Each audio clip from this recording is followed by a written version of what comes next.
Hey employers, today we're going to talk about how to evaluate a level funded option for your health insurance plan. And in order to do that, the first thing we need to do is define what a level funded program is. So let me explain it this way. It's very much like a fully insured program from a cash flow perspective, because you're paying a level premium every single month, just like you would do on a fully insured policy. But it also has some characteristics of a self-funded policy. And what I mean here is you as the employer can participate when your claims perform better than expected. You can participate in that positive experience. So why should you consider level funded as an option?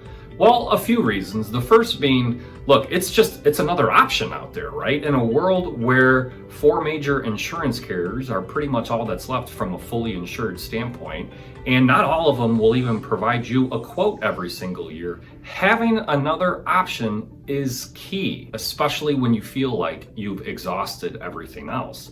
And as we'll talk through the details more and more, you'll notice that sometimes these options are a lot better options for you anyways. Now, the second reason that you should consider this is because of the premium return that you can get. Again, if your claims perform better than anticipated, what this means is you could actually receive money back at the end of the year. And 3, access to better data. At a minimum, you should be getting claims and enrollment reports from your level funded carrier so you can understand how your health plan is running. But some carriers will offer even additional reporting that can be pretty crucial as you start to look at setting a long-term strategy for your health insurance plan. Now, here's some questions I would ask if I was advising an employer on level funding as an option. The first is the most basic, which is, what's the all-in cost of the program? Are there any implementation fees? What's the premium you're going to be paying any month? Is there ever a chance that you would have to pay anything outside of that premium? Are there any fees due upon termination of that policy? Some programs do have fees at termination, and you're going to need to include this in the overall cost if you really want to compare apples to apples to your fully insured program. The next question is, what does the underwriting process look like? And I get it, that sounds like we're getting into the weeds, but here's why it's important, because there's a couple of different ways the carriers will actually underwrite these products. The first is through medical questionnaires. That's when your employees literally have to fill out a piece of paper talking about their health history. And let's face it, some employers just don't want to put their employees through that. And depending on how many employees you have, that can be a time-consuming process. But there's other carriers that have creative ways of pulling claim information, and all they need is a census with first and last names for every member that is on the health plan. It's important to understand each way so you know what you're getting into when you go to firm up your quote. 3, how does the reimbursement process work? So here's what I mean there. In many level funded programs, you just pay the level funded premium and that is it. You don't have to worry about any other cash flow at all. But some level programs work that if you have terrible claims, you might actually have to pay some of those claims up front and get reimbursed on the back end. Now that to me doesn't feel like a level funded product, but some carriers will structure their products that way. And that is pretty key to understanding if you don't want to be surprised down the road. 4, what percentage